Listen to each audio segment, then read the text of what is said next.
오늘 함께 나눌 하나님의 말씀은 마가복음 13장 28절부터 37절의 말씀입니다. 제가 봉독하도록 하겠습니다. 무화과 나무에서 비유를 배워라.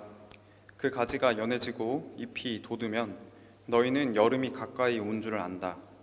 이와 같이 너희도 이런 일이 일어나는 것을 보거든 인자가 문 앞에 가까이 온 줄을 알아라. 내가 진정으로 너희에게 말한다. 이 세대가 끝나기 전에 이 모든 일이 다 일어날 것이다. 하늘과 땅은 없어질지라도 나의 말은 절대로 없어지지 않을 것이다. 그러나 그날과 그때는 아무도 모른다. 하늘의 천사들도 모르고 아들도 모르고 오직 아버지만 아신다. 조심하고 깨어 있어라.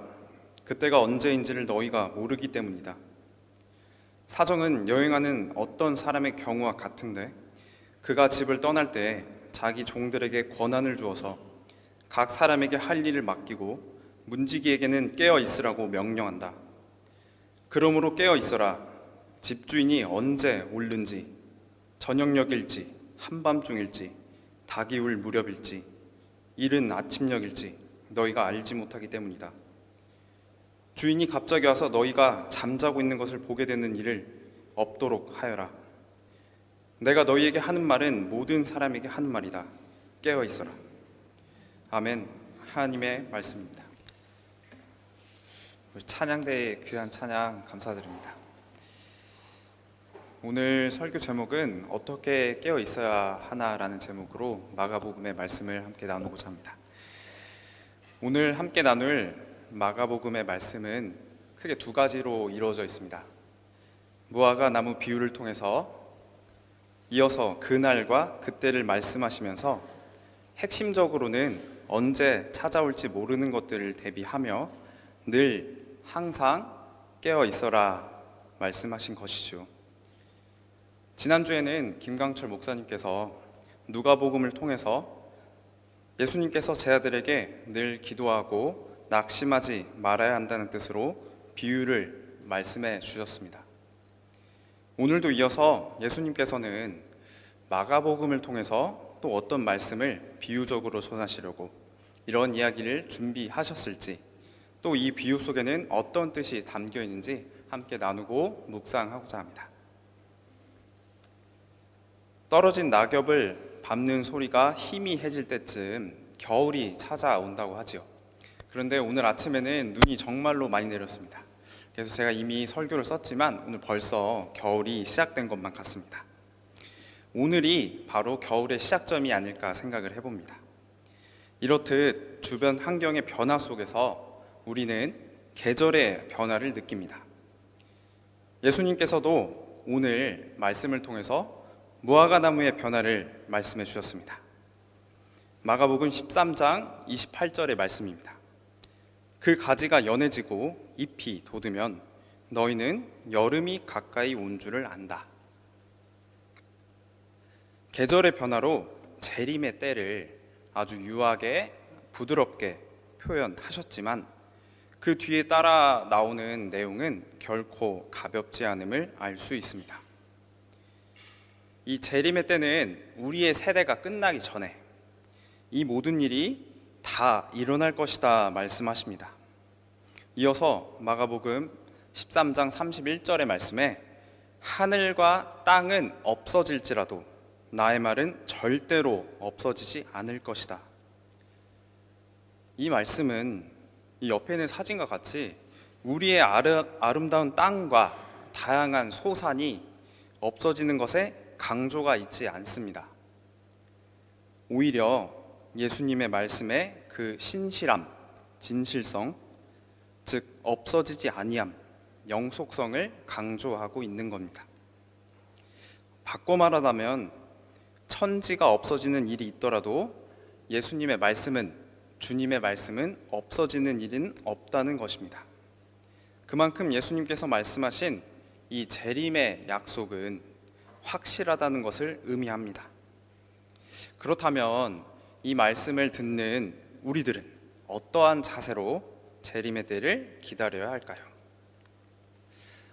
잠깐 오늘 설교 제목으로 돌아가 보자면 어떻게 깨어 있어야 하나를 최근까지도 가장 많이 고민하는 사람들이 있다면 과연 누구일까요? 아마도 제 생각에는 공부하는 학생들이 아닐지 생각해 봅니다. 며칠 전에 11월 17일 한국에서는 2023년도 대학 수학 능력 시험, 이른바 수능이 있었습니다. 독일의 예를 들자면 아비투어에 해당하는 시험이 되겠습니다. 긴 학창 시절 동안 자신이 배운 것들을 이 하루에 쏟아내기 위해서 엄청난 노력을 기하며 달려가는 학생들이 많습니다. 공부량을 절대적으로 늘리기 위해서는 졸지 않고 깨어있는 시간을 많이 확보해야겠지요. 이렇듯 인간의 절대적인 욕구 중에 하나인 수면욕과 싸우는 것은 쉬운 일은 아닙니다. 이런 배경을 가지고 오늘 성경 말씀으로 돌아가 보자면, 재림의 때에 예수님께서는 우리 모두에게 결론적으로 모두 깨어 있어라 라고 말씀해 주셨습니다. 왜 깨어 있어야 하는지 말씀을 통해서 깨닫고자 합니다. 32절의 말씀입니다. 그러나 그날과 그때는 아무도 모른다. 하늘의 천사들도 모르고 아들도 모르고 오직 아버지만 아신다. 앞선 이 말씀은 그날과 그때는 바로 주님의 재림의 날을 의미합니다. 그런데 흔히들 이런 재림에 관련된 말씀을 영화나 드라마에서는 이 세상이 끝나는 아마겟돈의 세상, 혼돈과 멸망의 세상을 보여주곤 합니다. 그렇다면 성경에서는 어떻게 말하고 있을까요? 조심하고 깨어 있어라. 그때가 언제인지를 너희가 모르기 때문이다 라고 말씀해 주십니다. 어려운 재림의 날을 비유적으로 말씀해 주신 것이죠. 바꿔 말하자면 이 말씀은 일종의 경고입니다. 하지만 이 정도의 경고로는 우리가 그날과 그때를 어떻게 준비하고 기다려야 하는지 알기 어렵습니다. 그래서 예수님께서는 구체적으로 비유를 말씀해 주신 것이죠. 여행을 떠나는 사람에 관한 이야기입니다. 여행을 떠나거나 매일 집을 나가기 전에 확인해야 될 것들이 있습니다. 집안의 불빛들이 다 꺼져 있는지, 창문은 잘 닫혀 있는지, 가스불은 켜지지 않는지, 마지막으로는 현관문은 잘 잠겼는지까지 확인해야 마음을 놓고 이렇게 비행기를 타고 여행을 갈 수 있는 거겠죠. 오늘 성경 말씀에도 여행을 떠나려는 사람을 말씀해 주십니다. 이 사람은 아마도 돈이 많은 약간 부유층이 아닐까 생각을 해봅니다.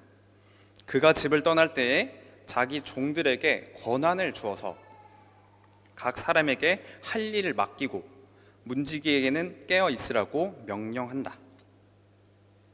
언제 이 집에 도둑이 찾아올지, 또 언제 이 집에 무슨 사건 사고가 벌어질지 모르기에 아주 신신당부를 종들에게 하는 것이죠. 여행을 간 집주인이 언제 오실지는 알지 못한다고 합니다. 물론 이때쯤 오겠다고 말을 해두었겠지만 여행 중에 무슨 일이 생겨 다시 돌아올지 모르는 법입니다. 그렇게 집을 지키는 사람들은 늘 깨어 있어야 합니다.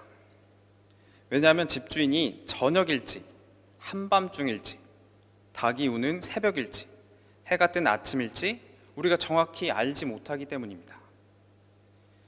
만약에 이 주인이 어느 날에 집에 돌아와 보니까 집을 지켜야 하는 사람들이 다 잠을 자고 있으면 어떻게 되겠습니까? 물론 우리가 일을 하면서 쉬는 것은 매우 중요합니다.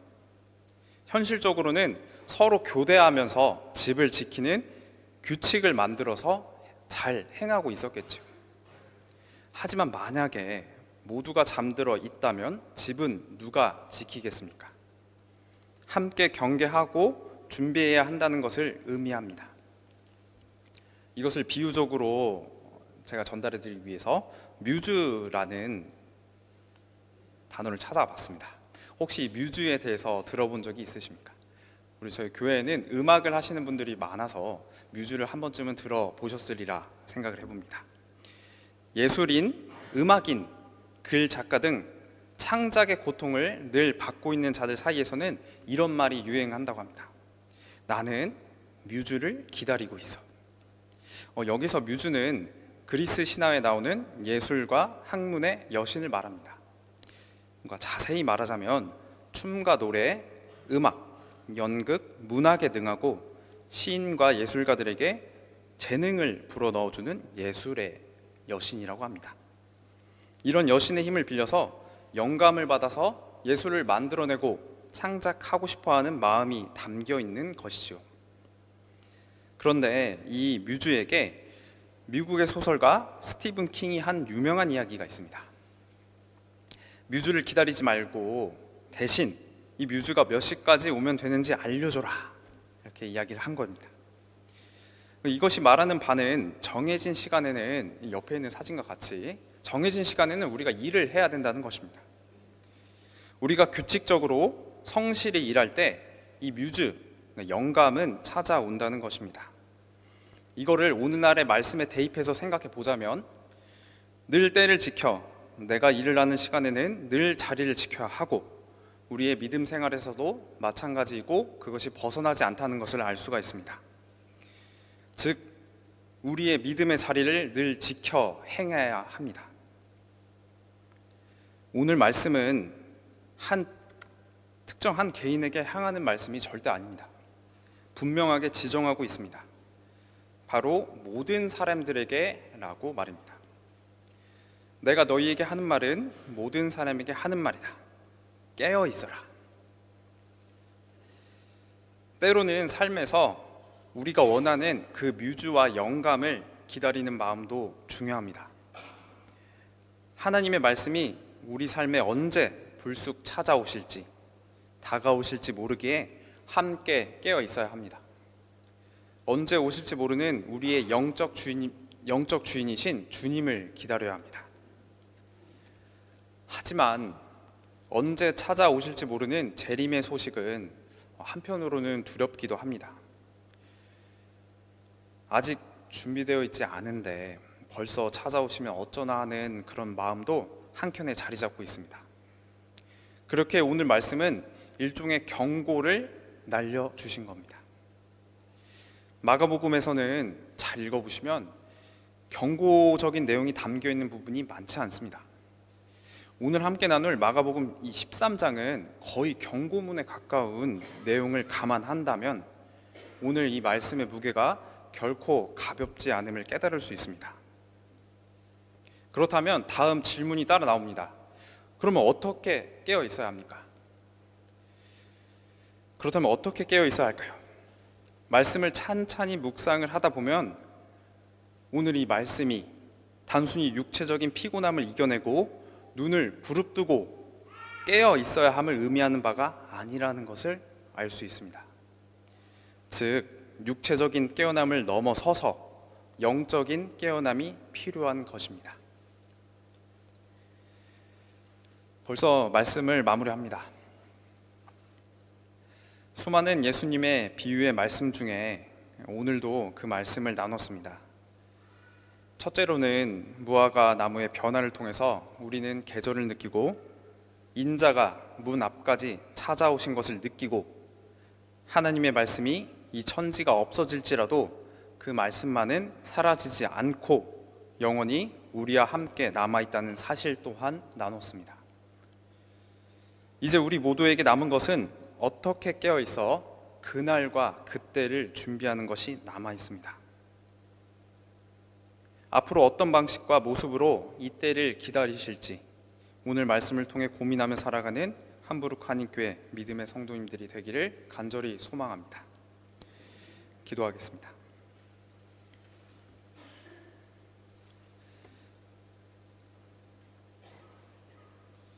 모든 일에는 다 때가 있다고 말씀하신 주님, 사랑할 때가 있고 미워할 때가 있고 전쟁을 치를 때가 있고 평화를 누릴 때가 있다고 말씀하신 주님 감사합니다. 오늘 말씀을 통해서 우리의 세상이 설사 끝날지라도 하나님의 굳건한 말씀은 늘 살아있어 역사하심을 느끼는 모두가 되기를 소망합니다. 말씀의 역사를 믿고 기도의 힘을 믿고 행함의 기쁨을 누리며 모든 것이 협력할 때에 사랑과 은혜가 흘러 넘치는 기쁨을 누릴 수 있도록 인도하여 주시옵소서. 예수님 이름으로 기도드립니다.